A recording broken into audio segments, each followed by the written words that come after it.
Consul General, we have so much going for India post this week, and yet challenges remain. The trade agreement with America still remains in the realm of possibility. The United Nations reforms that India has been pushing for and for permanent membership at the Security Council still remains an idea that most countries support but haven't done very much about.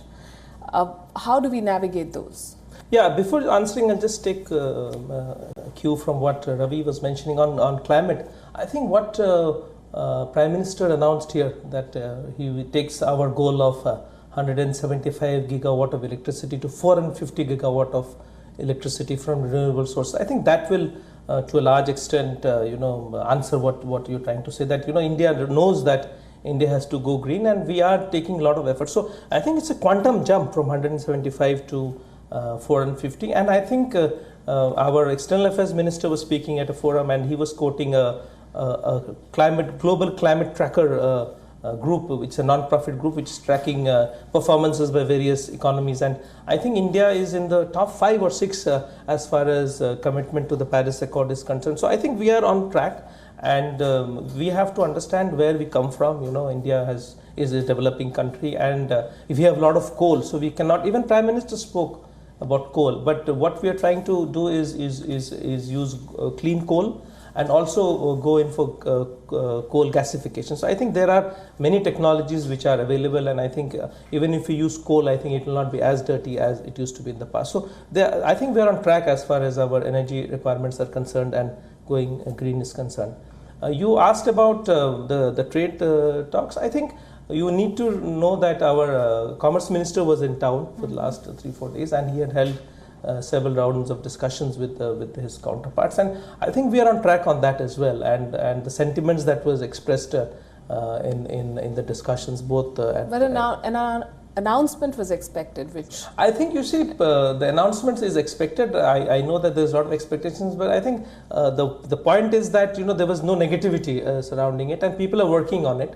And I am very, very confident that our relationship is very strong, and and the trajectory is very positive. There is in the U.S. there are concerns about the trade deficit. That deficit is being bridged steadily in American favor, and new things are being bought from the United States. Things were not there in the trade basket, such as energy. And now, of course, lots of defense equipment. So I think what is happening is the teams are working very, very close together, and the announcement will come when it is due. And I don't see much concern personally in this regard. You talked about what was UN reforms. UN reforms. I would not. I'm not privy to the discussions on UN reforms, but I think it's a difficult task. We understand that. Our desire is to become a permanent member of the United Nations, and I think with the new president of the General Assembly, who is now taken office, I feel that there may be some movement, but I'm not privy to the discussions. I would not like to comment on that. But I think whether the UN is reformed or not, I think India is making its voice heard far and wide. The Indian Prime Minister spoke about multilateralism, but we know that foreign policy is often guided by national interests. So Hassan Rouhani talks about U.S. sanctions, President Trump talks about the trade war, the Pakistani leadership talks about Kashmir and so on. So how do you find common ground for leaders to say that while individual issues matter, you've come here on this platform to discuss things that affect the whole world and to find solutions? I mean, that's the crux of this week, isn't it? It's hard to find common ground. It's hard, especially when we are going through a moment of rising nationalism, rising nativism, rising populism around the world, and that puts certain pressures and constraints on elected leaders everywhere. And we see the same strain on every continent, in many, many countries. That makes it harder to engage in multilateralism in the way one could, say, 15 years ago.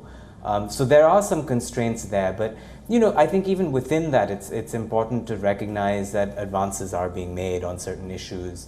I think the Iran issue is such an important one, where you see that despite some of the breakdowns between Iran and the United States, I think Iran is still very actively in New York trying to engage with other countries to find other ways to reopen the JCPOA, the nuclear agreement, in some form or the other. So it's a tough question about the future of multilateralism, but I think more countries want to engage than not. And given that that sentiment is there, it's a question of finding ways and means to do that. Right. I also think that the challenge of multilateralism cannot be answered by less of multilateralism. Yeah. You need more multilateralism. You need more people to come and talk. The but fact you also that need people to agree to that rules-based order, and then I think that the show up here. Even the very good example is Iran. The president of Iran was here. He spoke. He got a forum. Imagine a situation where he would not have been able to even express his views. So I believe that we, as our leadership believes, you need more multilateral forums. You need to give voice to people, and the order has to get reformed. And I think it's a challenge, but I think we should do more of it rather than less.